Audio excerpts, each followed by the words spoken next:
أشهد أن لا إله إلا الله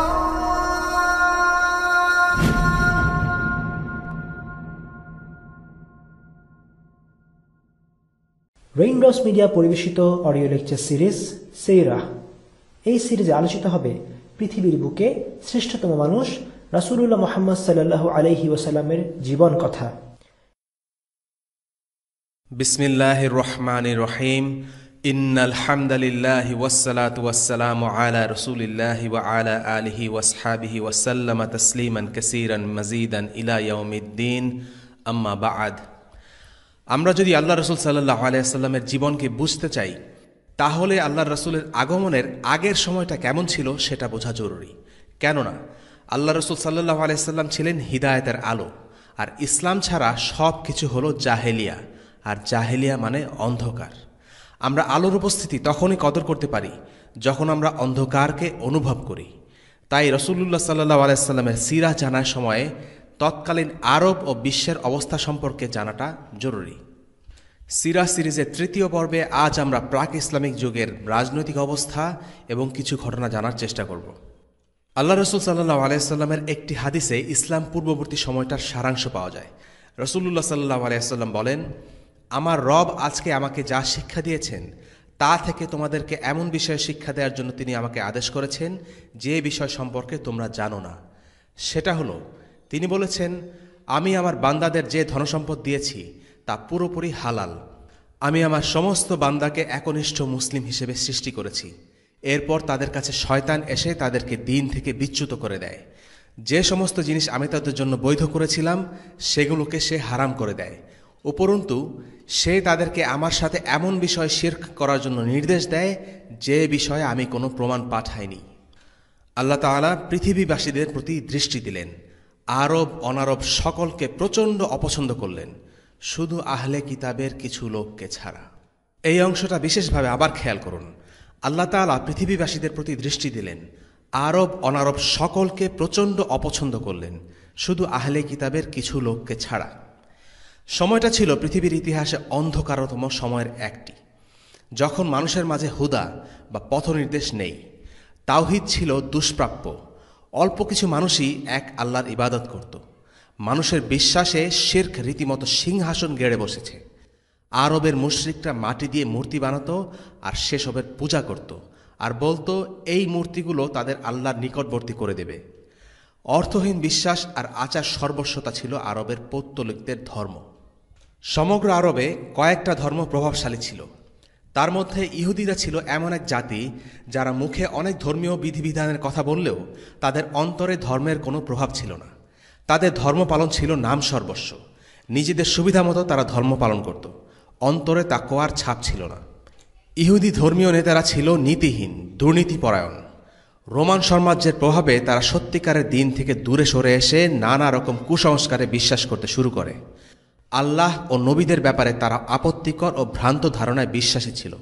এর কারণ হলো, তারা যতটা না তাওরাতের অনুসরণ করত, তার থেকে বেশি তাদের রাবীদের লেখা তালমুদের অনুসরণ করত। অপরদিকে খ্রিস্টানরা ছিল খোদ ঈসা আলাইহিসসালামের উপর বিভ্রান্ত। তাদের মধ্যে ছিল অনেকগুলো ফিরকা। ঈসা আলাইহিসসালামকে কেউ কেউ মনে করত আল্লাহ, কেউ মনে করত আল্লাহর পুত্র। খ্রিস্টান যাজকদের নবীর সমপর্যায়ে মনে করা হতো। পৌত্তলিকরা মনে করত মূর্তি হলো আল্লাহ ও তাদের মাঝের মাধ্যম। আর খ্রিস্টানরা বিশ্বাস করতে শুরু করল তাদের ধর্মযাজকরা আল্লাহ ও তাদের মধ্যে মাধ্যম। তারা ঈসা আলাইহিসসালামের উপর ঐশ্বরিক গুণাবলী আরোপ করে, আর এভাবে তাদের তাওহীদ নষ্ট হয়ে যায় এবং তাদের বিশ্বাস শিরক দ্বারা দূষিত হয়ে যায়। তবে হাতে গোনা কিছু অল্প খ্রিস্টান ছিল যারা ছিল তাওহীদে বিশ্বাসী। আরও ছিল ইরানের মাজুসি। তারা উপাসনা করত আগুনের। তারা দুই খোদায় বিশ্বাস করত, ভালো বা কল্যাণের খোদা এবং খারাপ বা মন্দের খোদা। ভারত এবং মধ্য এশিয়ায় হিন্দু ও বৌদ্ধরা মূর্তি পূজা করত। অর্থাৎ শুধু আরব নয়, সমগ্র বিশ্ব ছিল শিরকের অন্ধকারে নিমজ্জিত। আর এই অন্ধকারের ঘনঘটায় আল্লাহ রাসূল সাল্লাল্লাহু আলাইহি ওয়াসাল্লাম এলেন আলো হয়ে। রাজনৈতিক অবস্থার কথা বলতে গেলে তৎকালীন বিশ্বের সবচেয়ে শক্তিশালী রাজনৈতিক শক্তি ছিল দুটি: পূর্ব রোমান বা বিজেন্টিন সাম্রাজ্য ও পারস্য সাম্রাজ্য। বলা যেতে পারে এই দুটি ছিল সে যুগের পরাশক্তি বা সুপার পাওয়ার। পূর্ব রোমান সাম্রাজ্যের রাজধানী ছিল কনস্ট্যান্টিনোপল বা বর্তমানের ইস্তাম্বুল। তাদের অধীনে ছিল তুরস্ক, গ্রিস, জর্ডান, মিশর, ইটালি, সিরিয়া এই দেশগুলো। পারস্যের রাজধানী ছিল টেসিফান, বর্তমানে বাগদাদের কাছাকাছি। তাদের অধীনে ছিল Iraq, Iran, Bahrain, Kuwait, Oman, আরব আমিরাত ইত্যাদি। তবে তাদের সীমারেখা কখনোই স্থির ছিল না। কখনো তাদের সাম্রাজ্য নতুন অঞ্চল দখল করত, কখনো অন্য কোনো শক্তি তাদের অঞ্চল দখল করে ছিনিয়ে নিত। এই দুটো সাম্রাজ্যের মধ্যে যুদ্ধ চলে আসছিল দীর্ঘ সময় ধরে। কখনো পারস্য ছিল এগিয়ে, কখনো রোমানরা এগিয়ে। শাম অঞ্চল, বর্তমানে জর্ডান, সিরিয়া, লেবানন ও ফিলিস্তিন ছিল তাদের বিরোধের অন্যতম একটি ক্ষেত্র। আর আরব ছিল অনেকগুলো গোত্রে বিভক্ত। আরবরা তখন এতটাই বর্বর ছিল যে রোমান বা পারস্য কেউই আরব বেদুইনদের দখল করে তাদের শাসন করার ব্যাপারে আগ্রহ দেখায়নি। আরবদের কিছু গোত্র ছিল স্বাধীন, আর কিছু গোত্র পার্শ্ববর্তী রোমান বা পারস্য সাম্রাজ্যের ভেসেল স্টেট বা আজ্ঞাবহ শক্তি হিসেবে কাজ করত। আর আরবদের মাঝে সবচেয়ে সম্মানিত ও শক্তিশালী ছিল কোরাইশরা। রাসূলুল্লাহ সাল্লাল্লাহু আলাইহি ওয়াসাল্লাম তার জীবদ্দশাতেই এই দুই সাম্রাজ্যকে রাজনৈতিকভাবে চ্যালেঞ্জ করেছিলেন। মুতা ও তাবুক এই দুটো যুদ্ধ ছিল রোমানদের সাথে। পারসিকদের সাথে যদিও আল্লাহ রাসূল সাল্লাল্লাহু আলাইহি ওয়াসাল্লামের সময়ে কোনো সামরিক সংঘাত হয়নি, তাদের সাথে যুদ্ধের সূচনা হয়েছিল খোলাফায়ে রাশিদিনের সময়ে। এই দুটো শক্তি ইসলামের ইতিহাসে বিশেষ গুরুত্বপূর্ণ, কারণ এই দুই পরাশক্তির সাথে মুসলিমরা ব্যাপকভাবে যুদ্ধে লিপ্ত হয়েছিল আল্লাহ রাসূল সাল্লাল্লাহু আলাইহি ওয়াসাল্লামের ওফাতের ঠিক পরপরই। এখন জানা যাক আরব কারা, কোথা থেকে আরব জাতির উদ্ভব হল। জাতিগতভাবে আরবদের তিন ভাগে ভাগ করা যায়। প্রথমত আল আরব আল বাঈদা বা প্রাচীন আরব। কোরআনে যে আদ ও সামুদ জাতির কথা বলা হয়েছে, যাদের কাছে হুদ ও সালিহ আলাইহিসসালাতুসসালামকে পাঠানো হয়েছিল, তারা ছিল আরব আল বাঈদা। কোরআনে উল্লিখিত ইয়েমেনের সাবারাজ্যও ছিল আরব আল বাঈদা। তবে তাদের এখন কোনো উত্তরসূরি নেই। ইসলামের আগমনের পূর্বেই এই আরবরা পৃথিবীর বুক থেকে হারিয়ে যায়। দ্বিতীয়ত আল আরব আল আরিবা বা কাহতানি আরব। এদের পিতা হল ইয়ারুব ইবন ইয়াসজুব ইবন কাহতান। মূলত ইয়েমেনের রাজারা ছিল কাহতানি আরব। আরবের দক্ষিণ দিকে এদের বসবাস। এবং তৃতীয়ত আল আরব আল আদনানি। তাদের বংশীয় ধারা শুরু হয়েছে আদনান নামের এক ব্যক্তি থেকে। তারা বিশুদ্ধ আরব ছিল না, বরং তাদের সাথে অনারবদের মিশ্রণ হয়েছে। আল্লাহ রাসূল সাল্লাল্লাহু আলাইহি ওয়াসাল্লাম ছিলেন আদনানি আরব। আরবের উত্তরে আদনানি গোত্রগুলো থাকত। ইসমাঈল আলাইহিস সালামের যে বংশধারা, সেখান থেকেই একটি ধারা হলো আদনানি আরব। আর আরবদের ইতিহাসের কথা বললে ইব্রাহিম আলাইহিস সালাম মক্কায় জনবসতি এবং জমজম কূপের ইতিহাস চলে আসে।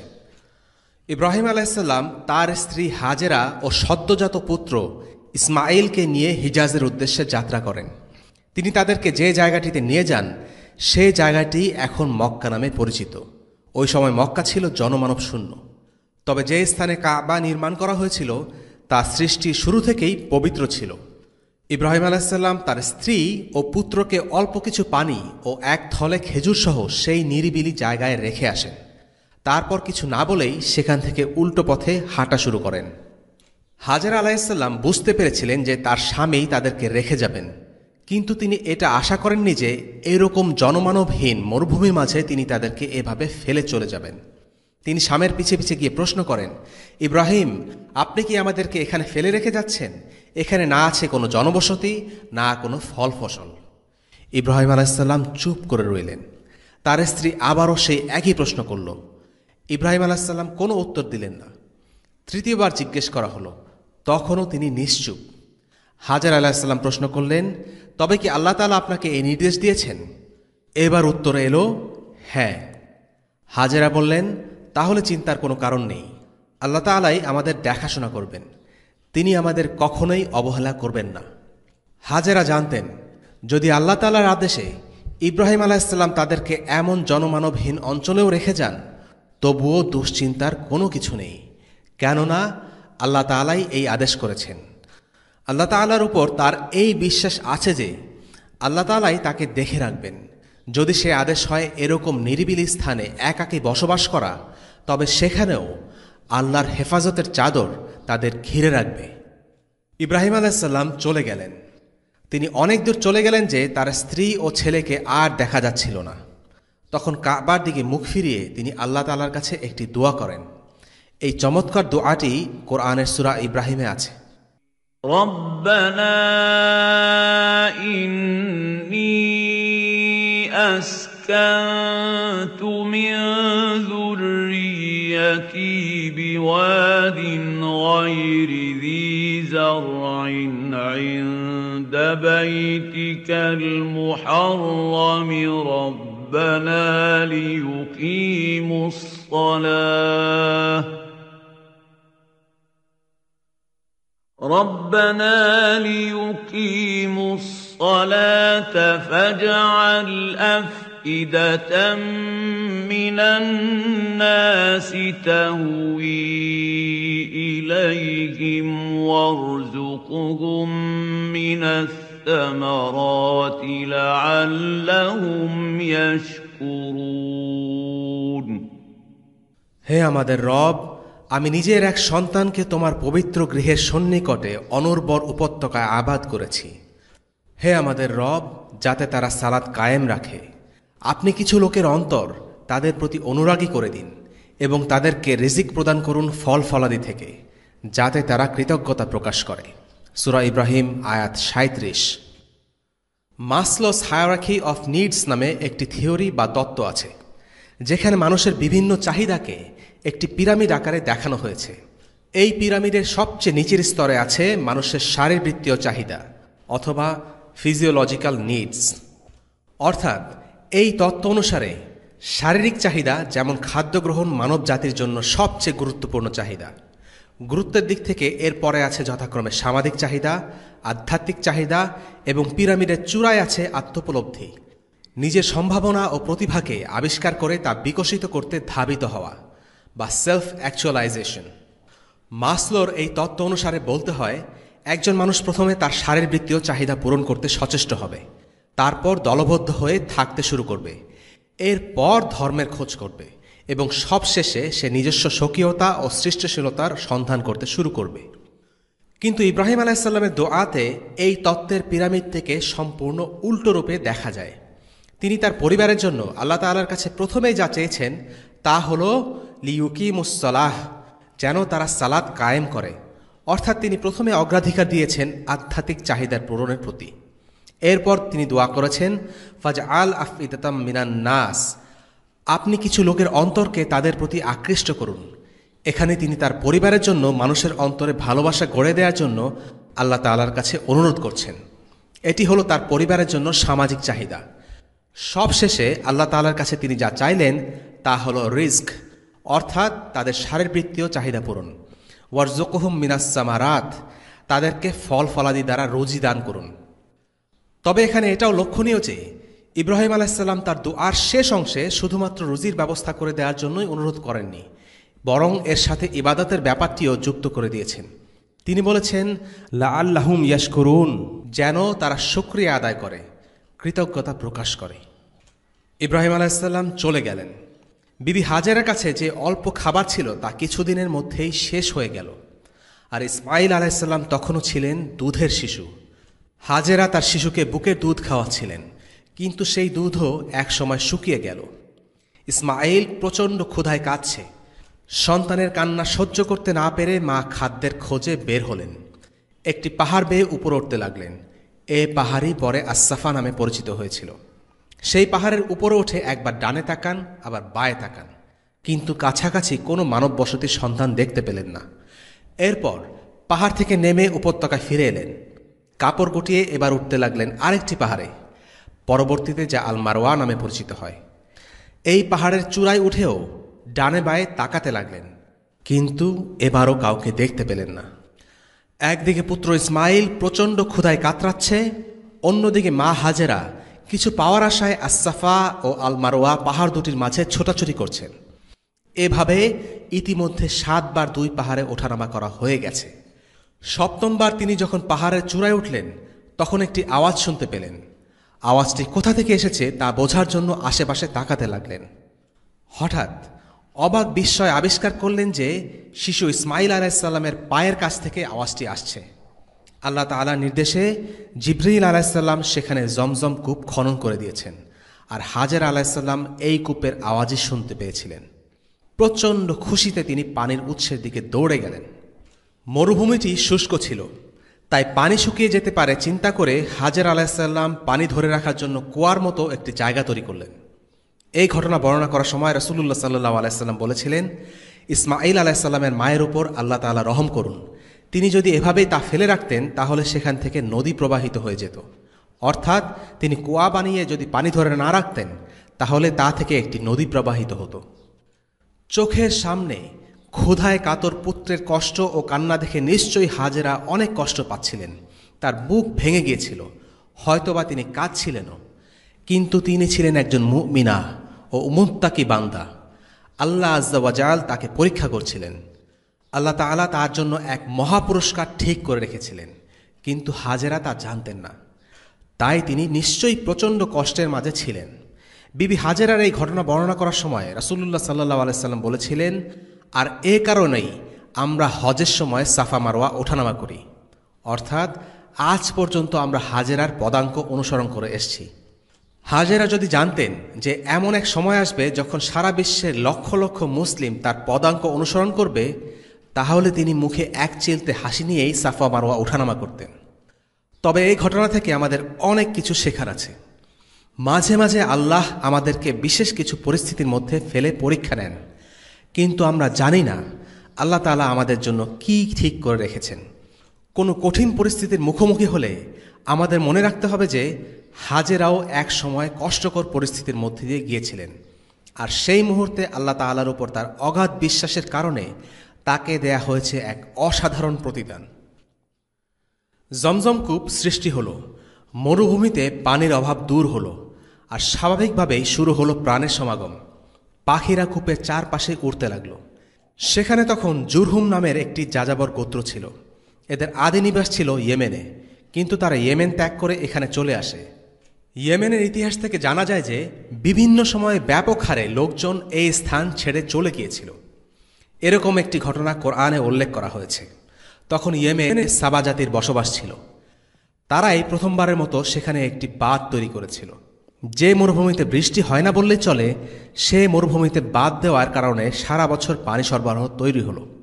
পানির এই সহজলভ্যতা আরবের মাঝে এক বিশাল জাতির জন্ম দিল। কোরআনে বর্ণিত আছে, তাদের ব্যাপক সম্পদ আর চাষাবাদের কারণে তাদের ভ্রমণ করতে কোনোই কষ্ট হতো না, কেননা তারা বিভিন্ন জায়গা জুড়ে অনেকগুলো উপনিবেশ স্থাপন করেছিল। তাই তাদের থাকা খাওয়ার কোনো জায়গার অভাব ছিল না। কিন্তু এ জাতির লোকেরা আল্লাহ তাআলার অবাধ্য ছিল, তাই আল্লাহ তাআলা তাদের বাঁধ ধ্বংস করে দেন। এর ফলে পুরো এলাকা পানিতে ভেসে যায় এবং লোকজন ইয়েমেন ত্যাগ করে আশেপাশের বিভিন্ন এলাকা যেমন আন-নাজদ, আল হিজাজ, ইরাক, আশ-শাম ও মদিনা ইত্যাদি এলাকা জুড়ে ছড়িয়ে পড়ে। জুরহুম গোত্র অবশেষে হিজাজে এসে বসতি স্থাপন করে। তবে তারা সেই প্লাবনের আগে এসেছিল নাকি পরে, সে সম্পর্কে আল্লাহ তাআলাই ভালো জানেন। মক্কা ও এর আশেপাশের এলাকা সম্পর্কে জুরহুম গোত্রের ভালো ধারণা ছিল। তারা ভালো করে জানত যে ওই এলাকায় পানির কোনো উৎস নেই। তাই ওই এলাকার আশেপাশে ব্যাপক হারে পাখিদের ঘোরাঘুরি করতে দেখে তারা বেশ অবাক হয়ে গেল। সেখানে কি ঘটছে দেখার জন্য 2 জন লোক পাঠালো। তারা ফিরে এসে জানালো যে সেখানে একটি কূপ রয়েছে। এরপর জুরহুম গোত্রের লোকেরা জমজম কূপের কাছে গেল। মা হাজেরার দিকে ছুড়ে দিল এক অদ্ভুত প্রশ্ন, আর তিনিও তাদের অদ্ভুত প্রশ্নের জবাবে অদ্ভুত একটি উত্তরই দিয়েছিলেন। তারা জিজ্ঞেস করেছিল, আমরা কি এখানে বসতি স্থাপন করতে পারি? জুরহুম ছিল যোদ্ধাদের গোত্র, আর তারা কিনা বসতি স্থাপনের জন্য এক মহিলার অনুমতির তোয়াক্কা করছে। বিবি হাজেরা ছিলেন এমন এক মহিলা যার সাথে ওই সময় একমাত্র শিশু সন্তান ইসমাইল ছাড়া আর কোনো পুরুষ ব্যক্তি ছিল না। তারা চাইলেই হাজেরাকে সেখান থেকে এক ধাক্কায় বের করে দিতে পারত, কিন্তু তারা বেশ ভদ্রতা করে তার কাছে অনুমতি চাইল। হাজেরা বললেন, ঠিক আছে, তোমরা থাকতে পারো, তবে আমার একটি শর্ত আছে, আর তা হলো এই কূপ আমার অধীনে থাকবে। ব্যাপারটা বেশ মজার। তিনি ছিলেন একাকী এক মহিলা যার তাদের সাথে পেরে ওঠার কোনো ক্ষমতাই নেই, আর তিনিই কিনা তাদের সাথে দর কষাকষি করছেন আর শর্তারোপ করছেন যেখানে কিনা তারা চাইলেই তাকে সেখান থেকে হটিয়ে দিতে পারত। যাই হোক, জুরহুম গোত্র তার এই শর্তে রাজি হয়ে গেল। রাসূলুল্লাহ সাল্লাল্লাহু আলাইহি সাল্লাম বলেছেন, হাজেরা মনে মনে চাইছিলেন যেন এই গোত্র এখানেই বসতি স্থাপন করুক। তিনি চাচ্ছিলেন এখানে একটা জনবসতি গড়ে উঠুক, কিন্তু এটাও চাচ্ছিলেন যেন বিষয়টা যথাযথভাবে হয়। অবশেষে জুরহুম গোত্র জমজম কূপের নিকটস্থ এলাকায় বসতি স্থাপন করে, আর এই এলাকাটি পরবর্তীতে মক্কা নামে পরিচয় লাভ করে। ইসমাঈল আলাইহিস সালাম তাদের মাঝেই বড় হয়ে উঠতে লাগলেন। জুরহুম গোত্রের ভাষা ছিল আরবি। ইসমাঈল আলাইহিস সালাম সেটাও রপ্ত করে ফেললেন। তার পিতা ইব্রাহিম আলাইহিস সালাম ছিলেন ইরাকের অধিবাসী, আর সে সময় ইরাকে অন্য ভাষা চালু ছিল।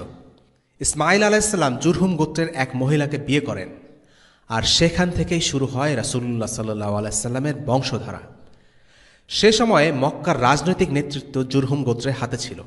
পরবর্তীতে ইব্রাহিম আলাইহিস সালাম মক্কায় এসে পুত্র ইসমাঈলকে সাথে নিয়ে কাবাঘর নির্মাণ করেন।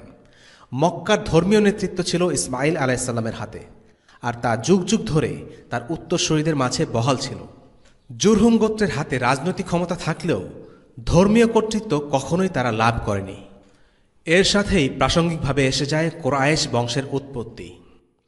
জুরহুম গোত্র দীর্ঘদিন ধরে মক্কায় ছিল।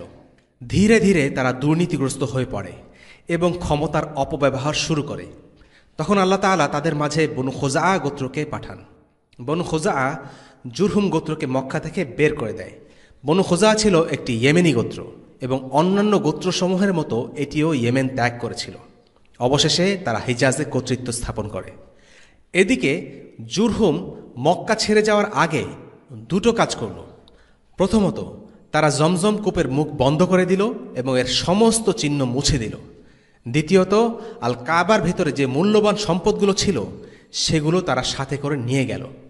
জুরহুম গোত্র চলে যাওয়ার পর স্বাভাবিকভাবেই মক্কার শাসন ক্ষমতা চলে গেল বনু খুজাআর হাতে। যদিও সে সময় ইসমাঈল আলাইহিস সালামের বংশধররা সংখ্যায় অনেক গুণ বেড়ে যায় এবং অনেক গোত্রে বিভক্ত হয়ে সমগ্র আরবে ছড়িয়ে পড়ে, মক্কায় একটি মাত্র শাখা গোত্র রয়ে যায়, আর এই শাখা গোত্রটির নাম হল কুরাইশ। অর্থাৎ ইসমাঈল আলাইহিস সালাম থেকে উদ্ভূত গোত্রগুলোর একটি হল কুরাইশ। তবে মক্কার কর্তৃত্ব তখনও কুরাইশদের হাতে নয়, বরং বনু খুজাআর হাতেই ছিল। বনু খুজাআর অন্যতম নেতা ছিল আমর ইবনে লুহাই আল খুজাই। আরবের ধর্মীয় পটভূমির আলোচনায় তাকে নিয়ে বিশদভাবে আলোচনা করা হবে। অন্যদিকে কুরাইশদের নেতা ছিল কুসাই বিন কালব। সে সকল কুরাইশকে ঐক্যবদ্ধ করে বনু খুজাআর বিরুদ্ধে বিদ্রোহ করে এবং তাদেরকে পরাজিত করে মক্কা থেকে বের করে দেয়। প্রথমবারের মতো মক্কার রাজনৈতিক ও ধর্মীয় উভয় নেতৃত্ব কুসাই তথা কুরাইশদের হস্তগত হয়। কুসাইয়ের হাতে তখন কাবা ঘরের অভিভাবকত্ব চলে আসে। সে একই সাথে কাবা ঘরের সিকায়াহ ও নিফাদার ব্যাপারে কর্তৃত্বশীল হয়। সিকায়াহ ও নিফাদা হল কাবায় আগত হাজিদের খাবার ও পানি পান করানোর দায়িত্ব। এই কাজগুলো সাধারণভাবে খুব আহামরি মনে না হলেও আরবে আল্লাহ তাআলার অতিথিদেরকে আপ্যায়ন করতে পারাটা অত্যন্ত সম্মানজনক একটি ব্যাপার ছিল। এই দায়িত্ব লাভের মাধ্যমে হজ করতে আগত হাজিদের মেহমানদারির দায়িত্ব বর্তায় কুরাইশদের উপর। তৎকালীন কুরাইশদের রাজনৈতিক পরিষদ আর নাদওয়ার কর্তৃত্ব কুসাই বিন কলবের হাতে ছিল। আর নাদওয়া ছিল অনেকটা বর্তমান যুগের সংসদের মতো। তার হাতে আরও ছিল আল লিওয়ার নিয়ন্ত্রণ। আল লিওয়া ছিল যুদ্ধের ব্যানার, অর্থাৎ যুদ্ধ ঘোষণা দেওয়ার সর্বময় ক্ষমতাও ছিল কুসাইয়ের হাতে। এক কথায় বলা যায় যে কুসাই বিন কলব ছিল তৎকালীন মক্কার একচ্ছত্র অধিপতি। কুসাই বিন কলবের মৃত্যুর পর এসব ক্ষমতা তার সন্তানরা নিজেদের মাঝে ভাগ করে নেয়। কুসাইয়ের নাতি আমর পৈতৃক সূত্রে হাজিদের খাবার ও পানীয় দিয়ে আপ্যায়ন করার দায়িত্ব লাভ করেন। সচরাচর শুধুমাত্র স্যুপ দিয়ে হাজিদের আপ্যায়ন করা হতো, কিন্তু আমর এই খাবারে কিছুটা নতুনত্ব আনেন। তিনি রুটি ছিঁড়ে স্যুপের মধ্যে ভেজানোর ব্যবস্থা করেছিলেন, ফলে খাবারটির স্বাদ আরও বেড়ে গিয়েছিল। কোনো কিছু ভেঙে গুঁড়া করার পদ্ধতিকে আরবিতে হাসম বলা হয়, আর এই হাসম থেকেই তখন আমরকে হাসিম নামে ডাকা হতো। তিনি ছিলেন রাসূলুল্লাহ সাল্লাল্লাহু আলাইহি ওয়াসাল্লামের প্রপিতামহ। হাসিম বিয়ে করেছিলেন মদিনার এক মহিলাকে। এরপর তিনি ব্যবসার উদ্দেশ্যে ফিলিস্তিনে যান এবং সেখানেই মৃত্যুবরণ করেন। গাজাতে তাকে দাফন করা হয়। এর মধ্যে তার স্ত্রী গর্ভবতী হয়ে পড়ে এবং পরবর্তীতে তিনি এক পুত্র সন্তানের জন্ম দেন। পুত্রের নাম রাখা হয়েছিল সায়বা। সায়বা মানে হল বৃদ্ধ লোক। ছোট শিশুর এরূপ অদ্ভুত নামকরণের কারণ হল জন্ম থেকেই তার মাথার কিছু চুল ধূসর ছিল।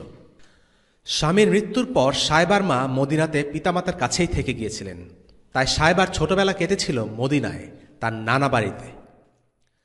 একদিন আল মুত্তালিব নামক এক ব্যক্তি মদিনায় আসলেন। তিনি ছিলেন হাশেমের ভাই। ভাতিজা সায়বাকে মক্কায় নিয়ে যাওয়ার উদ্দেশ্যে তিনি মদিনায় এসেছিলেন।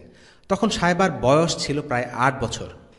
প্রথমে তার মা ছেলেকে ছাড়তে চাচ্ছিলেন না, কিন্তু আল মুত্তালিব তাকে বোঝালেন যে সে কুরাইশের সবচেয়ে সম্ভ্রান্ত পরিবারের অন্যতম উত্তরাধিকারী এবং তার উচিত তার নিজ বংশ ও পরিবারের নিকটে ফিরে যাওয়া এবং সেখানে দায়িত্বসমূহ বুঝে নেয়া।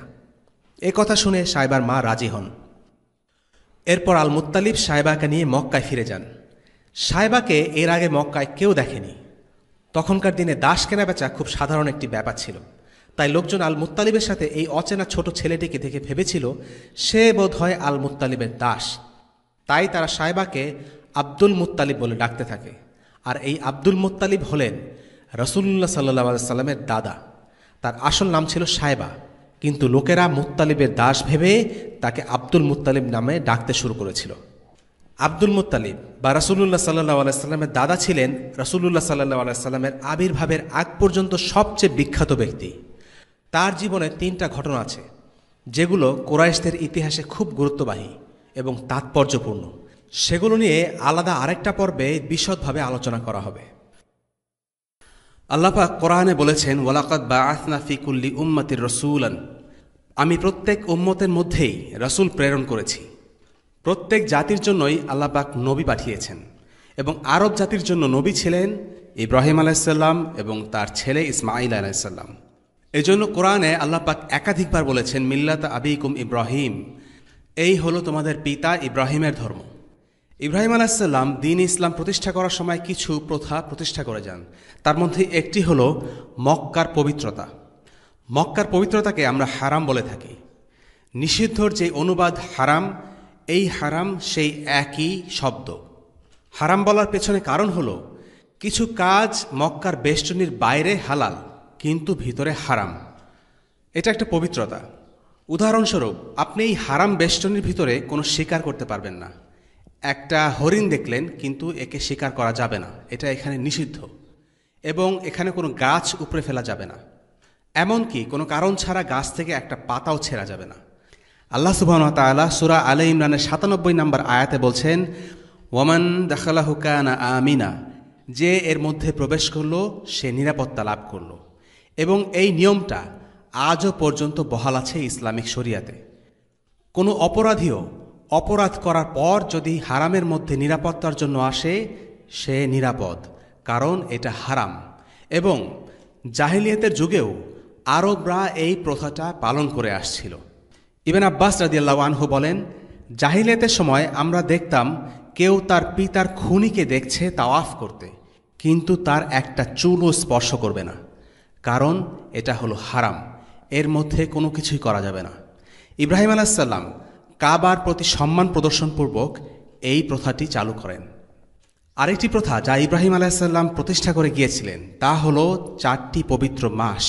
এই 4টি পবিত্র মাস হলো দুলকাদা, জুলহিজ্জা, মুহাররম এবং রজব। এই 4 মাসের মধ্যে কোনো যুদ্ধ বিগ্রহ করা যাবে না, সবাই শান্তিতে থাকবে। এবং এই পবিত্র 4 মাসের কারণে তাদের অর্থনীতিটা অনেকটা চাঙ্গা হতো। যেসব গোত্র নিজেদের মধ্যে যুদ্ধে লিপ্ত ছিল তারাও ব্যবসা করার সুযোগ পেত, এবং এভাবে সমাজে শান্তি বিরাজ করত। এবং সবচেয়ে গুরুত্বপূর্ণ প্রথাটি যা তিনি প্রতিষ্ঠা করে গিয়েছিলেন তা অবশ্যই হজ এবং তার রীতিনীতি। এর মধ্যে আছে তাওয়াফ করা, সাফা মারওয়ার মধ্যে সাই করা, হারামের বাইরে পশু কোরবানি করা এবং পশুকে সাজানো। পশুকে সাজানোর ব্যাপারটা আমরা অনেকেই জানি না, কিন্তু আমাদের শরীয়তেও আছে। যখন আমরা পশুকে কোরবানির জন্য সিলেক্ট করি তখন তাকে সাজাই। আগে লোকেরা দূর দূরান্তের গ্রাম থেকে শহর থেকে পশু নিয়ে যেত কোরবানি করার জন্য, এবং সেই পশুকে সাজানো হতো, তাদের গলায় মালা দেয়া হতো, যাতে সবাই বোঝে যে এই পশুগুলো কোরবানির জন্য নেওয়া হচ্ছে। এই প্রথা কোত্থেকে আসলো? অবশ্যই ইব্রাহিম আলাইহিস সালামের কাছ থেকে। এখানে একটা গুরুত্বপূর্ণ বিষয় বলা দরকার। অমুসলিম গবেষকরা বলে ইসলাম এর সংস্কৃতি অনেক কিছুই পৌত্তলিকদের সংস্কৃতি থেকে নিয়েছে।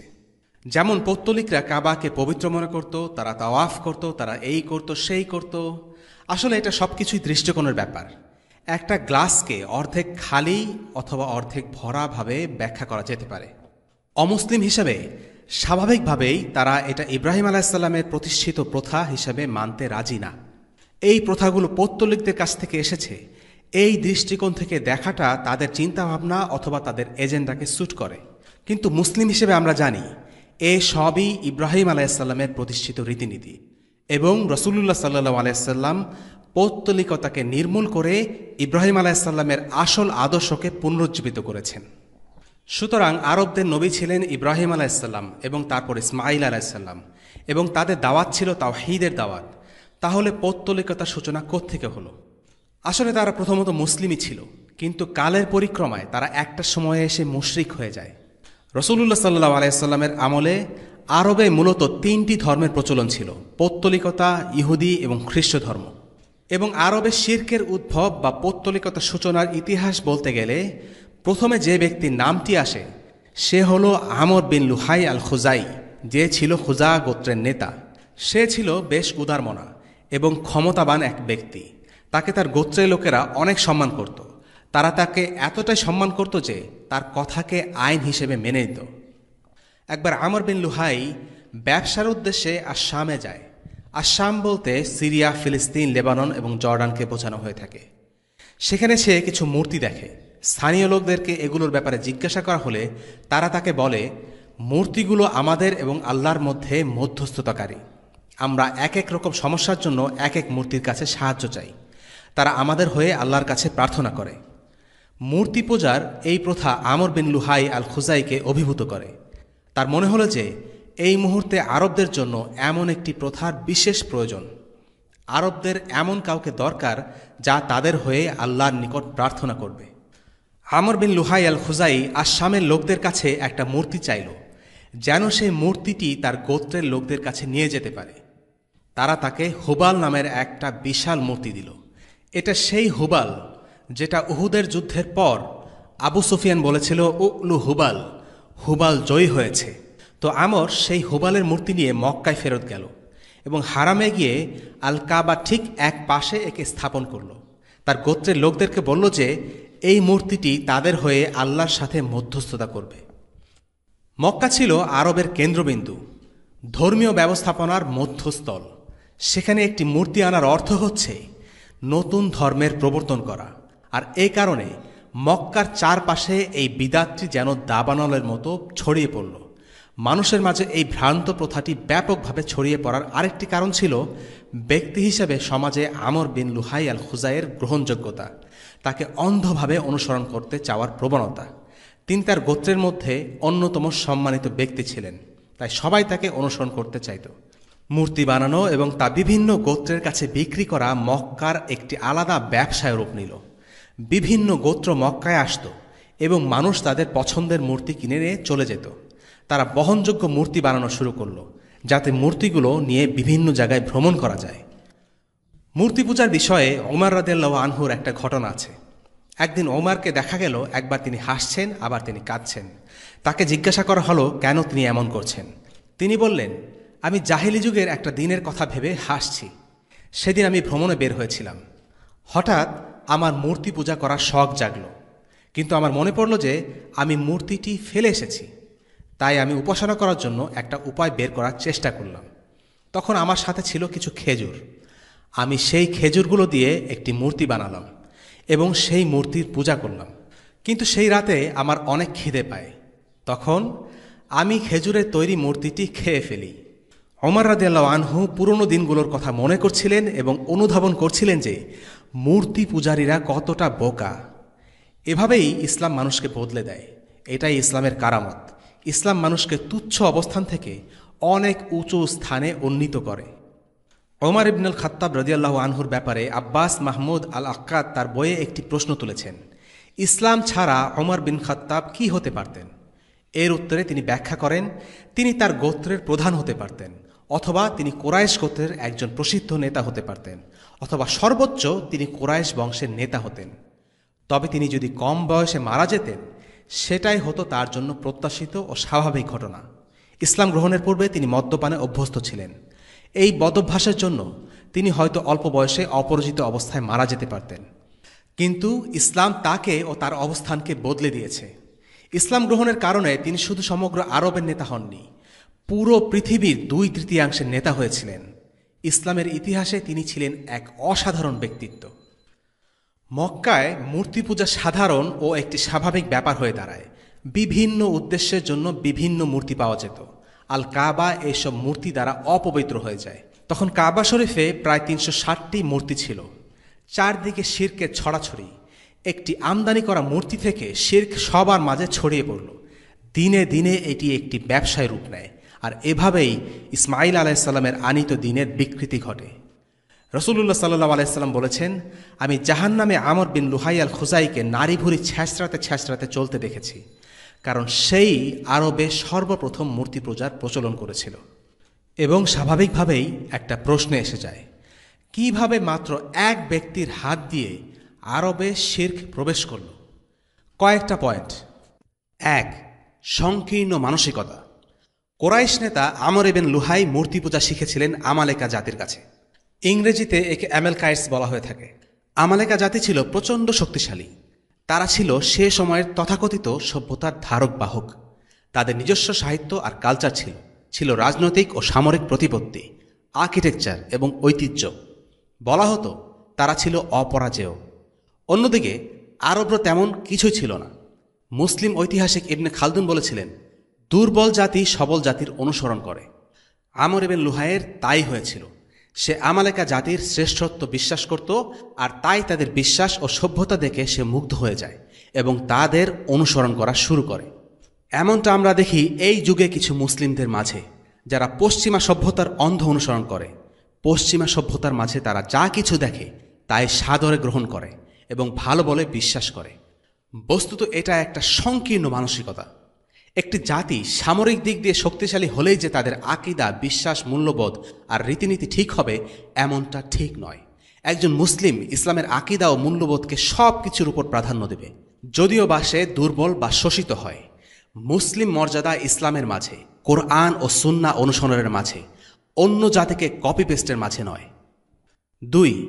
আমর ইবনে লুহাই জ্ঞানতনা কেউ ছিল না। সে ছিল সমাজের নেতা, আর সাধারণ মানুষের প্রবৃত্তি হল নেতার অনুসরণ করা। বর্তমানে মুসলিম জাতির অধপতনের একটি কারণ হল মুসলিম দেশে এমন কিছু লোক নেতৃত্ব ও দিক নির্দেশনার পদে বসে আছে যারা বিশ্বাস করে সেকুলারিজম বা ধর্মনিরপেক্ষতায়। বুদ্ধিজীবী এবং নীতিনির্ধারক পদে যারা কাজ করছে তারা কেউই ইসলামের শ্রেষ্ঠত্বে বিশ্বাস করছে না, বরং তারা মনে করে মুসলিমদের এগিয়ে যেতে হলে পশ্চিমাদের দেয়া গণতন্ত্র, ব্যক্তি স্বাধীনতা আর পুঁজিবাদের মডেল অনুসরণ করতে হবে। গত 100 বছরে মুসলিম সমাজে যত সংস্কারকের আবির্ভাব ঘটেছে তাদের মধ্যে প্রায় সবাই পশ্চিমা আদর্শ লালন করে এবং তাদের দেয়া মূল্যবোধ অনুসরণ করতে মুসলিমদের শিক্ষা দিচ্ছে। এর সাথে যোগ হয়েছে আলিম সমাজের সাথে মুসলিমদের দূরত্ব, যে কারণে মুসলিমরা পশ্চিমা আদর্শ ও রীতিনীতির প্রতি এক ধরনের মুগ্ধতা অনুভব করে। আর সেই একই জিনিস আমরা দেখতে পাই আমর ইবনে লুহাইয়ের মাঝে। 3. অজ্ঞানতা। ইব্রাহিম এবং ইসমাইল আলাইসাল্লামের সাথে আমর ইবনে লুহাইয়ের দূরত্ব সময়ের হিসাবে প্রায় 2000 বছর। এই দীর্ঘ সময়ে মানুষের মধ্যে দিন ও ইলমের চর্চায় আস্তে আস্তে ঘুণ ধরেছে, তাওহীদের বোধ ভোঁতা হয়ে গেছে, এবং এই কারণে আমর ইবনে লুহাই যখন মূর্তি নিয়ে আসলো তখন কেউই বুঝতে পারল না এই মূর্তি পূজার মাধ্যমে তারা আদি পিতা ইব্রাহিম আলাইসাল্লামের আদর্শ থেকে ছিটকে পড়েছে। আরবরা ইব্রাহিম আলাইসাল্লামকে আদি পিতা মনে করত ঠিকই, কিন্তু তার তাওহীদের আদর্শ থেকে তারা ছিল যোজন যোজন দূরে। যাই হোক, আমরা জানতে পারলাম আরবে কিভাবে এবং কেন শিরকের উৎপত্তি হয়েছিল। তবে এই সময়ের মধ্যেও আরও দুটি যে প্রধান ধর্ম আরবে প্রচলিত ছিল তা হল খ্রিস্ট ধর্ম এবং ইহুদি ধর্ম। এদের ব্যাপারে কিছু জেনে নেওয়া যাক। ঈসা আলাইহিসসালাম ছিলেন আল্লাহ রসুল সাল্লাল্লাহু আলাইহি সাল্লামের আগে সর্বশেষ নবী। তিনি হলেন সেই নবী যাকে ঘিরে ইসলাম, খ্রিস্ট ধর্ম এবং ইহুদিবাদ এই 3টি বড় ধর্মের মূল পার্থক্য রচিত হয়েছে।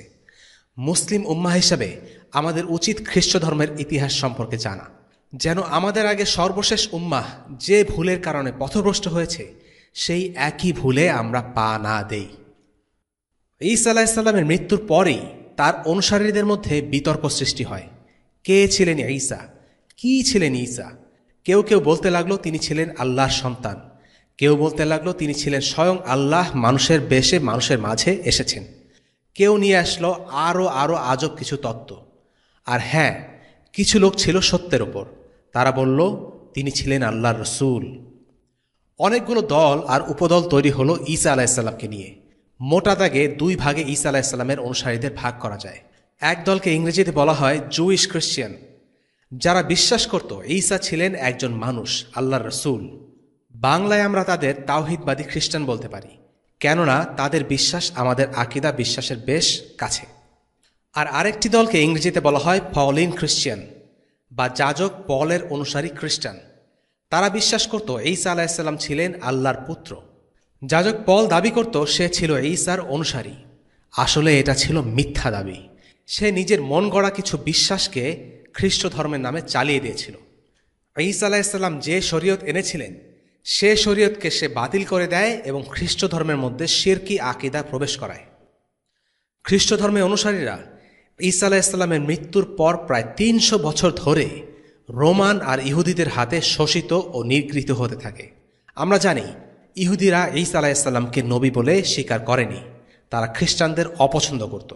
আর রোমানরা ছিল সে সময় পৌত্তলিক, তারা সে সময় মূর্তি পূজা করত। মূলত ঈসা আলাইসাল্লামকে অস্বীকার করেছিল প্রথমে ইহুদি আলিমরা, আর রোমানদের সাথে যোগসাজশ করে তাকে মিথ্যা অপবাদ দিয়ে অপরাধী সাজায় এবং তাকে ক্রুশবিদ্ধ করার ষড়যন্ত্র করে, কিন্তু সেটা সফল হয়নি। আল্লাহ তাআলা তার আগেই তাকে নিজের কাছে তুলে নেন।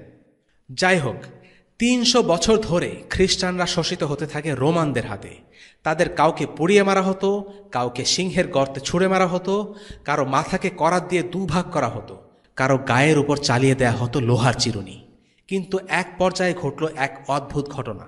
খোদ রোমান সম্রাট খ্রিস্টান হয়ে গেলেন। সেই রোমান সম্রাট কেন খ্রিস্টান হয়েছিলেন সেটা এখনও রহস্য। কেউ কেউ মনে করে তিনি রাজনৈতিক স্বার্থে খ্রিস্টান হয়েছিলেন। তিনি ভেবেছিলেন প্রজারা যদি খ্রিস্টান হয়ে যায় তাহলে তাদেরকে দাবিয়ে রাখা সহজ হবে, কেননা ঈসা আলাইসাল্লামের আনীত শরিয়া ছিল দুনিয়া বিমুখ। কেউ কেউ মনে করেন সেই সম্রাট সত্য ধর্ম ভেবে খ্রিস্ট ধর্ম গ্রহণ করেছিলেন। কারণ যাই হোক, সেই সম্রাটের খ্রিস্ট ধর্ম গ্রহণের ফলে খ্রিস্টানদের ভাগ্যের চাকা ঘুরে যায়। তারা সমাজে গ্রহণযোগ্যতা লাভ করে এবং নিরাপত্তা পায়। সেই রাজার নাম হল কনস্ট্যান্টিন। কিন্তু সমস্যা বাধে অন্য জায়গায়। সম্রাট কনস্ট্যান্টিন খ্রিস্ট ধর্মের বিকৃত ধারায় বিশ্বাস করেছিলেন, তাওহীদের ধারায় নয়।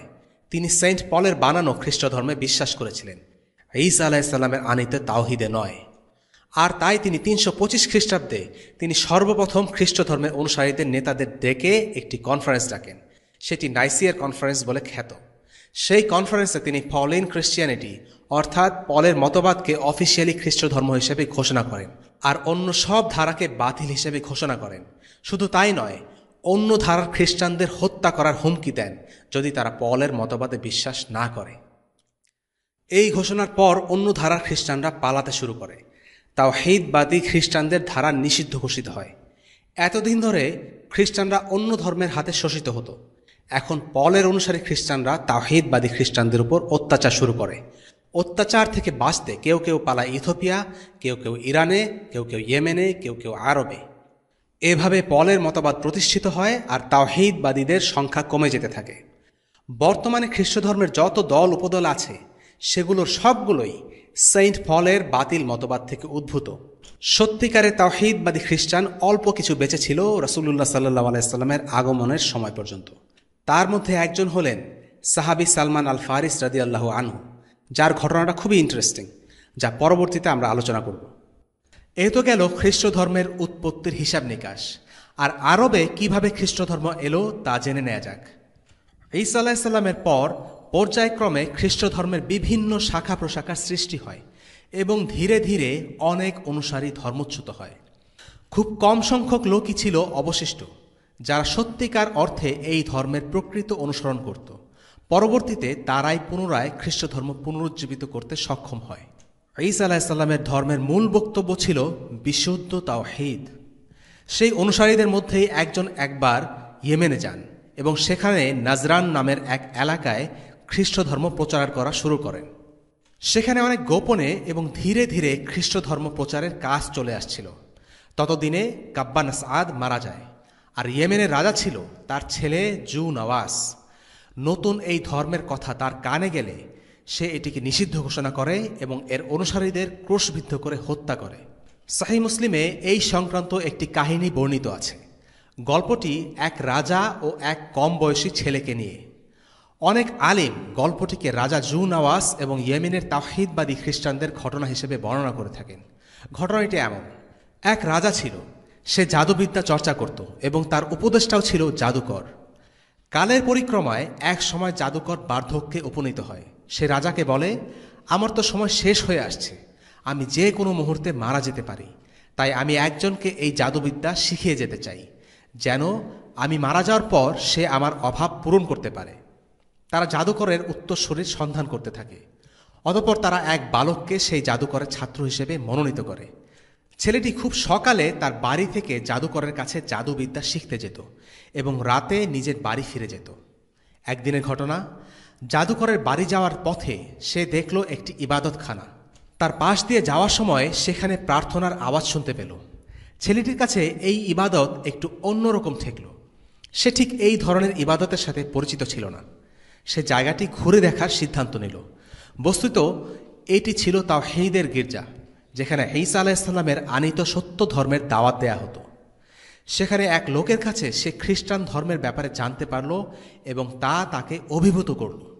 কিন্তু ওই সময়ে তার জাদুকরের কাছ থেকে জাদু শেখার কথা ছিল। ছেলেটি বুঝতে পারছিল না যে সে কী করবে, এখানে থাকবে নাকি জাদুকরের কাছে চলে যাবে। সে গির্জার ধর্মযাজককে জিজ্ঞাসা করল এই ব্যাপারে তার কী করণীয়। সেই ধর্মযাজক তাকে প্রতিদিন সকালে তার কাছে এসে শিক্ষা গ্রহণের পরামর্শ দিল এবং তারপর জাদুকরের কাছে যেতে বললেন। যদি জাদুকর দেরি করে আসার কারণ জিজ্ঞাসা করে, তাহলে সে যেন বলে আমার পিতামাতার জন্য দেরি হয়েছে। তিনি তাকে আরও বললেন, বাড়ি ফেরার আগে সে যেন আবার গির্জা হয়ে যায়। যদি তার পিতামাতা বাড়িতে দেরি করে ফেরার কারণ জানতে চায়, তাহলে সে যেন বলে যে জাদুকর তাকে দেরি করিয়ে দিয়েছে। এভাবেই সেই অল্প বয়স্ক ছেলেটির দিন কাটতে লাগল। সে জাদুকরের কাছে যাওয়ার আগে এবং বাড়ি ফেরার পথে গির্জা থেকে দীক্ষা নিয়ে যায়। একদিন একটি ঘটনা ঘটল। এক ভয়ানক জন্তু বাজারে ঢুকে পড়ল এবং বাজারে বিশৃঙ্খলার সৃষ্টি করল। কেউ জন্তুটিকে থামাতে পারছিল না। তখন ছেলেটি বলল, হে আল্লাহ, আমি আজকে জানতে চাই যে ধর্মযাজক এবং জাদুকর এই দুইজনের মধ্যে কে সঠিক পথের উপর আছে। হে আল্লাহ, আমাকে সঠিক পথ দেখিয়ে দাও। সবাই জন্তুটিকে হত্যা করার চেষ্টা করল, কিন্তু কেউ সফল হলো না। সে একটি পাথর হাতে নিয়ে বলল, হে আল্লাহ, যদি গির্জার ধর্মযাজক সত্য পথের উপরে থাকে, তাহলে এই পাথর দ্বারা জন্তুটিকে মেরে ফেলো। সে সেই জন্তুর দিকে পাথরটি ছুঁড়ে মারল এবং জন্তুটি সাথে সাথে মারা গেল। ধর্মযাজকের কাছে গিয়ে ছেলেটি সব কিছু খুলে বলল। সব কিছু শুনে তিনি বললেন, তুমি আজকে অনেক উঁচু পর্যায়ে উন্নীত হতে পেরেছ। এখন তোমাকে কঠিন পরীক্ষার সম্মুখীন হতে হবে। প্রকৃতপক্ষে আল্লাহ তাআলা পরীক্ষা ছাড়া কেউ উঁচু মর্যাদার অধিকারী হতে পারে না। আল্লাহ তাআলা এই পৃথিবীতে পরীক্ষা করার জন্য মানুষদেরকে পাঠিয়েছেন, আর সবাইকে তার নিজ নিজ যোগ্যতা অনুসারে পরীক্ষা করা হবে। রাসূলুল্লাহ সাল্লাল্লাহু আলাইহি ওয়াসাল্লাম বলেছেন, সবচেয়ে কঠিন পরীক্ষার সম্মুখীন হন নবীগণ। এরপর পর্যায়ক্রমে যোগ্যতা অনুসারে সবার পরীক্ষা নেওয়া হয়। ধর্মযাজক বালকটিকে বলেছিল যে সে কঠিন পরীক্ষার সম্মুখীন হবে শীঘ্রই। তিনি আরও বললেন যে যখন পরীক্ষার সময় আসবে, তখন তুমি আমার নাম কারো কাছে প্রকাশ করে দিও না। তিনি ভয় পেয়ে নিজের নাম প্রকাশ করতে চাননি, ব্যাপারটা এমন না। যেহেতু তার দাওয়ার পুরো কার্যক্রমটাই গোপনে পরিচালিত হচ্ছিল, তাই তিনি সাবধানতাবশত এমনটি করেছেন। অন্যদিকে রাজার একজন অন্ধ উপদেষ্টাও ছিল। তিনি এই বালকের কাছে আরোগ্য লাভের উদ্দেশ্যে গেলেন। এই বালক ততদিনে সবার কাছে বেশ পরিচিতি লাভ করেছিল এবং সবাই তার কাছে বিভিন্ন সাহায্যের জন্য আসত। যখন রাজার উপদেষ্টা বালকের কাছে গেল, সে বলল, আমি নই, বরং আল্লাহ তাআলাই আপনাকে সুস্থ করে তুলতে পারবেন। অতঃপর সে আল্লাহর সাহায্যে লোকটির অন্ধত্ব দূর করে দিল। সুস্থ হওয়ার পর লোকটি রাজার কাছে গেল। রাজা তাকে জিজ্ঞেস করল, কে তোমাকে সুস্থ করে তুলল? লোকটি বলল, আল্লাহ। তখন রাজা বলল, কি, আমি ছাড়া তোমার কি আরও কোনো রব আছে? লোকটি উত্তর দিল, হ্যাঁ আছে, আল্লাহ আমার রব এবং আপনারও। এরপর রাজা এই বন্ধুকে অনেক অত্যাচার করল, যাতে সে ওই ব্যক্তির নাম প্রকাশ করে যে এই শিক্ষা দিয়েছে। অনেক অত্যাচারের পর লোকটি ছেলেটির নাম প্রকাশ করতে বাধ্য হলো। তারপর ছেলেটিকে গ্রেপ্তার করে আনা হলো। তাকেও অনেক নির্যাতন করা হলো। সে অত্যাচার সহ্য করতে না পেরে শিক্ষকের নাম বলে দিতে বাধ্য হলো। এরপর ধরে আনা হলো বালকের দীক্ষাগুরু সেই ধর্মযাজককে। তাকে তার ধর্ম ত্যাগ করতে বলা হলো, কিন্তু তিনি রাজি হলেন না। এরপর তারা একটি কড়া টেনে তার মাথার উপর রাখল আর তাকে কেটে দুভাগ করে ফেলল, কিন্তু তবুও তিনি দিন ত্যাগ করতে রাজি হননি। অদম্য সাহসিকতার এক অদ্ভুত দৃষ্টান্ত। বাকি থাকল সেই ছেলেটি। রাজা ছেলেটিকে পাহাড়ের উপর থেকে ছুঁড়ে ফেলে দেওয়ার আদেশ করল। ছেলেটি আল্লাহর কাছে দোয়া করল, হে আল্লাহ, তুমি যেভাবে ভালো মনে করো সেভাবে আমাকে ওদের হাত থেকে রক্ষা করো। সে পুরোপুরিভাবে আল্লাহর উপর ভরসা করল। তারা ছেলেটিকে নিয়ে পাহাড়ের উপরে গেল। সেখানে পৌঁছানো মাত্রই পাহাড়টি কেঁপে উঠল এবং ছেলেটি ছাড়া বাকি সব সৈন্য পাহাড় থেকে পড়ে গেল। এরপর ছেলেটি রাজপ্রাসাদে ফিরে এলো। রাজা তখন আরেক সৈন্যদলকে আদেশ দিল যে তাকে যেন গভীর সমুদ্রে নিক্ষেপ করা হয়। তারা নৌকা করে সমুদ্রে গেল এবং পুনরায় একই দোয়া করল, হে আল্লাহ, তুমি যেভাবে ভালো মনে করো সেভাবে আমাকে ওদের হাত থেকে রক্ষা করো। হঠাৎ মাঝপথে নৌকাটি উল্টে গেল এবং সেই বালক ছাড়া সবাই ডুবে মারা গেল। অতঃপর সে আবার রাজার কাছে ফিরে গেল। পুনরায় রাজা ছেলেটিকে মারতে চাইল এবং সে আরও এক সৈন্যদল নিয়োগ দিল। ছেলেটি রাজাকে বলল, আপনি আমাকে ততক্ষণ পর্যন্ত মারতে পারবেন না যতক্ষণ না পর্যন্ত আপনি আমার কথা মতো কাজ করেন। রাজা প্রশ্ন করল, কি সেই কাজ? তখন বালকটি বলল, আপনি আমাকে রশি দিয়ে একটি গাছের সাথে বেঁধে সেখানে সবাইকে জড়ো করেন। তারপর আপনি আপনার তীর নিয়ে বলবেন, বিসমিল্লাহ, এই বালকের রবের নামে। এই কাজ করলে আপনি আমাকে মেরে ফেলতে পারবেন। অর্থাৎ ছেলেটি নিজেই রাজাকে বলে দিল কিভাবে তাকে মেরে ফেলতে হবে। ফিদাই বা আত্মোৎসর্গমূলক হামলা বা অভিযানের বৈধতার পক্ষে বিভিন্ন দলিলের মধ্যে এই ঘটনাটি প্রমাণ হিসেবে উত্থাপন করা হয়। এটাকে অনেকে আত্মঘাতী হামলা হিসেবে বলে থাকেন। ফিদাই অভিযানের গ্রহণযোগ্যতার প্রমাণে এটি একটি দলিল। আল্লাহ তাআলার খাতিরে নিজের জীবন উৎসর্গ করা নিঃসন্দেহে একটি বৈধ কাজ। তবে কখন এবং কোথায় এই কাজটি করা যাবে সে ব্যাপারে অবশ্যই কিছু বিধিনিষেধ আছে। কারণ এই ঘটনায় দেখা যাচ্ছে ছেলেটি রাজাকে বলে দিচ্ছিল কিভাবে তাকে মেরে ফেলা সম্ভব। ছেলেটি এই কাজ করেছে একটি মহৎ উদ্দেশ্যে। রাজা ছেলেটির বলে দেয়া পদ্ধতি অনুসরণ করল। বিসমিল্লাহ, এই ছেলের রবের নামে। এই কথা বলে জনসমক্ষে রাজা তার দিকে তীর নিক্ষেপ করল। তীরটি সরাসরি ছেলেটির মাথায় বিঁধে যায়, ফলে সে সাথে সাথে মারা যায়। এই ঘটনা দেখে ঘটনাস্থলের সবাই মুসলিম হয়ে যায়। ছেলেটি নিজের জীবন বিসর্জন দিল যেন অন্যরা বাঁচতে পারে।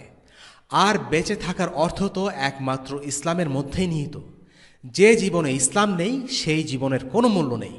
নিজের মৃত্যুর মাধ্যমে সে একদল মানুষকে ইসলামের দিকে আহ্বান করে গেল। অতঃপর রাজার উপদেষ্টারা তাকে বলল, হায় হায়, আপনি যা আশঙ্কা করেছিলেন তাই ঘটল। ছেলেটিকে রাজা মেরে ফেলতে চেয়েছিল যেন তার দিন মানুষের মধ্যে ছড়িয়ে পড়তে না পারে, অথচ এখন সবাই ছেলেটিকে মারা যেতে দেখে মুসলিম হয়ে গেল। রাজার পরিকল্পনা পুরোপুরি ব্যর্থ হল। রেগে গিয়ে রাজা জু নওয়াজ একটি বড় গর্ত খোঁড়ার জন্য সৈন্যদের আদেশ দেয়। তারপর সেই গর্তে কাঠ রেখে আগুন জ্বালিয়ে দেয়া হয়। লোকদেরকে বলা হলো তাদের নতুন ধর্ম পরিত্যাগ করতে। যারা অস্বীকৃতি জানালো তাদের সবাইকে একে একে ধরে এই আগুনে পুড়িয়ে মারা হলো। অনেক মানুষকে সেই জ্বলন্ত আগুনে সেদিন জীবন্ত পুড়িয়ে মারা হয়েছিল। এরা আল্লাহর প্রতি বিশ্বাসকে দৃঢ়ভাবে ধারণ করেছিল। তারা পিছু হটেনি, ছাড়ও দেয়নি। গল্পের শেষটা অসাধারণ। রাসূলুল্লাহ সাল্লাল্লাহু আলাইহি ওয়াসাল্লাম বলেন, একজন মহিলা আগুনের দিকে এগিয়ে যাচ্ছিল। তার কোলে ছিল তার বাচ্চা। বাচ্চাটির জন্য সে মুহূর্তের জন্য দ্বিধাগ্রস্ত হয়ে পড়ে। তখন সেই কোলের শিশুটি বলে ওঠে, মা, আপনি শান্ত হন, কারণ আপনি সত্যের পথে আছেন। আর এই কথা শুনে মহিলা নির্ভীক চিত্তে আগুনে ঝাঁপ দেন। রাসূলুল্লাহ সাল্লাল্লাহু আলাইহি ওয়াসাল্লাম আরও বলেন, 3 জন শিশু আছে যারা অলৌকিকভাবে শিশু বয়সে কথা বলে উঠেছিল। এই শিশুটি তাদেরই একজন। সূরা আল বুরুজে এই ঘটনাটা বর্ণিত আছে। তাদেরকে জীবন্ত আগুনে পুড়িয়ে ফেলা হয়েছিল, কিন্তু বস্তুত তারা মৃত্যুর মাধ্যমে নতুন জীবন লাভ করেছে। মনে হতে পারে যে এখানে রাজা বিজয়ী হয়েছে, কিন্তু আল্লাহ তাআলা বলছেন ভিন্ন কথা। তিনি বলেছেন যালিকাল ফাউজুল কবির, এটাই তো বিরাট সাফল্য। সূরা বুরুজ আয়াত 11। আল্লাহ তাআলা কেন এমন একদল মানুষকে বিজয়ী হিসেবে আখ্যায়িত করেছেন যারা আগুনে পুড়ে মারা গিয়েছে? প্রকৃত বিজয় দুনিয়াবী শক্তির বিজয় নয়, বরং প্রকৃত বিজয়ী তারাই যারা জীবনের শেষ মুহূর্ত পর্যন্ত সত্যের আদর্শের উপরে নিজ বিশ্বাসের উপর অটল থাকে। জান্নাতে প্রবেশ করতে পারাই হচ্ছে বিজয়, আর তাই শহীদরা অবশ্যই বিজয়ী, যদিও তারা অত্যাচার নির্যাতনের শিকার হন বা কষ্ট ভোগ করেন। সেদিন সব মুসলিমকে হত্যা করা হলেও তার মধ্যে একজন বেঁচে যান। তিনি রোমান সম্রাটের কাছে আশ্রয় গ্রহণ করেন, কারণ সেই সম্রাট ছিল খ্রিস্টান। খ্রিস্টানরা তৎকালীন সময়ে বিভিন্ন গোত্রে বিভক্ত ছিল, কেননা ততদিনে রোমান খ্রিস্টানরা ত্রিতত্ত্ববাদ ও ঈসা আলাইহিস সালামকে ঈশ্বর হিসাবে বিশ্বাস করতে শুরু করে, তাদের ধর্মকে বিকৃত করে ফেলে। এই কারণে বিভিন্ন ফেরকার উদ্ভব হয়। সেই বেঁচে যাওয়া মানুষটি রোমান সম্রাটের কাছে গিয়ে তাদের অবস্থার কথা বুঝিয়ে বললেন এবং রোমান সম্রাটের কাছে সাহায্য চাইলেন। রোমান সম্রাট তখন বলল, আমরা ইয়েমেন থেকে অনেক দূরে আছি, তবে আমরা যা করতে পারি তোমাদের অবস্থার কথা জানিয়ে আবিসিনিয়ার নাজ্জাশীর কাছে সংবাদ পাঠাতে পারি। আশা করি সে তোমাদের সাহায্য করবে। তখন আবিসিনিয়ার নাজ্জাশীও খ্রিস্টান ছিলেন, তাই রোমান সম্রাট তার কাছে খবর পাঠালো। অতঃপর নাজ্জাশী তার সেনাপতি আরিয়াতের নেতৃত্বে একদল সৈন্য পাঠান।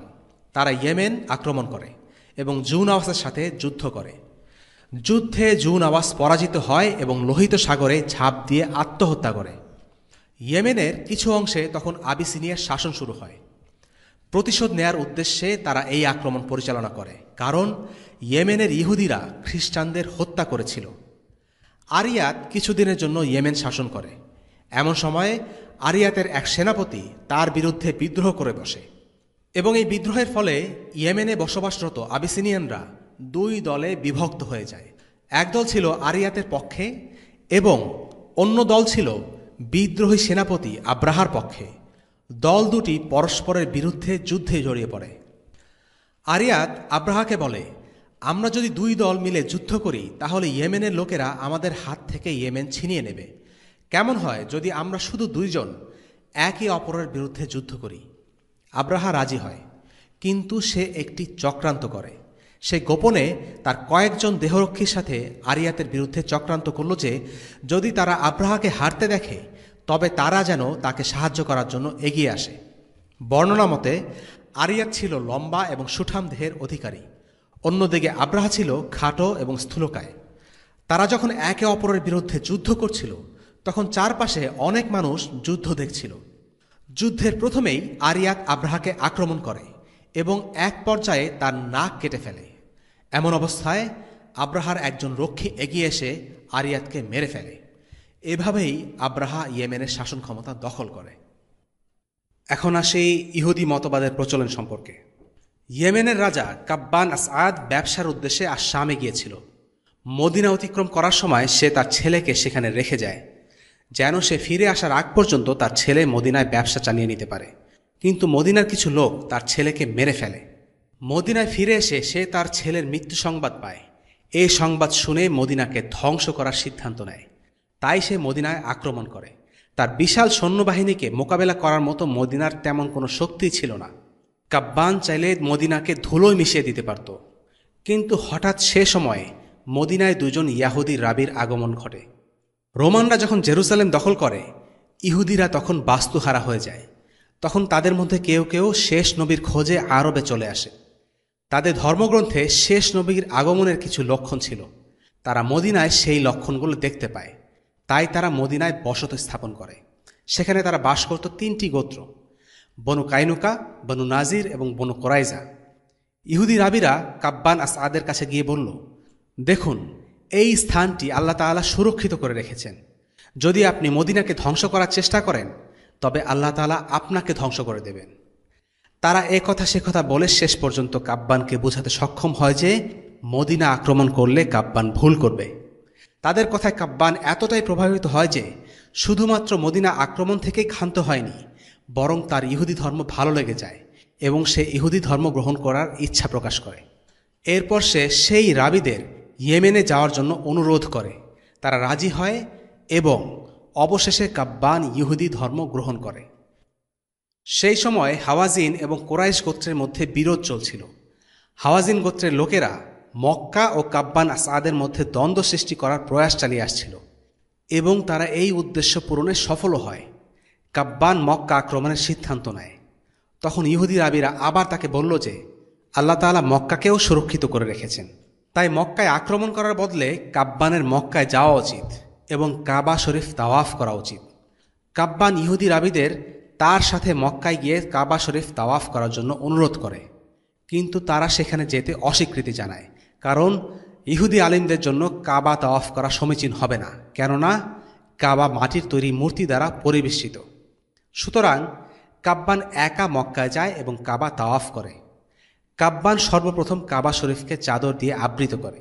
সে প্রতি বছর একবার কাবার চাদর পরিবর্তন করত। পূর্বে তারা একটি চাদরের উপর আরেকটি চাদর বিছিয়ে দিত। তারা মনে করত যে কাবার চাদর অনেক পবিত্র, তাই এটা সরানো ঠিক হবে না। এই নিয়ম ততদিন বলবৎ থাকে যতদিন না পর্যন্ত অনেকগুলো চাদর কাবা শরীফের জন্য অতিরিক্ত ভারী হয়ে গিয়েছিল। অবশেষে তারা কাবার চাদর অপসারণের সিদ্ধান্ত নেয়। কাব্বান আসাদ ইহুদি রাবীদের নিয়ে ইয়েমেনে চলে যায় এবং সেখানে তাদেরকে ইহুদি মতবাদ প্রচারের সম্পূর্ণ স্বাধীনতা এবং উৎসাহ দেয়। বেশিরভাগ গোত্র এই মতবাদ গ্রহণ করে। সুতরাং তখনকার সময় দুই ধরনের ইহুদি ছিল। এক দল ছিল জাতিগতভাবে ইহুদি, এরা মূলত খায়বার ও মদিনায় বাস করত। আরেক দল ছিল বিশ্বাসগতভাবে ইহুদি, এরা জাতিগতভাবে আরব কিন্তু বিশ্বাসের দিক থেকে ইহুদি। এরা বসবাস করত ইয়েমেনে। এ থেকে বোঝা যায় এক সময় ইহুদিরা তাদের ধর্ম প্রচার করত, যা তারা এখন করে না। এভাবেই আরবে ইহুদি মতবাদের প্রসার ঘটেছিল। আজকের পর্বের আলোচনা আমরা এখানে ইতি টানতে চাই। আগামী পর্বে ইনশাআল্লাহ আব্রাহার ঘটনা দিয়ে রাসূলুল্লাহ সাল্লাল্লাহু আলাইহি ওয়াসাল্লামের জন্মের ইতিহাস শুরু হবে। ওয়াসাল্লাল্লাহু আলা সাইয়্যিদিনা মুহাম্মদ ওয়া আলা আলিহি ওয়াসহাবিহি ওয়াসাল্লাম। আলহামদুলিল্লাহি রাব্বিল আলামিন। আসসালামু আলাইকুম ওয়া রাহমাতুল্লাহি ওয়া বারাকাতুহু। রেইনড্রপস মিডিয়ার অন্যান্য প্রজেক্ট সম্পর্কে জানতে ভিজিট করুন www.raindropsmedia.org অথবা ফেসবুক পেজ www.facebook.com/raindropsmedia অথবা ইউটিউব চ্যানেল www.youtube.com/raindropsmediaorg2015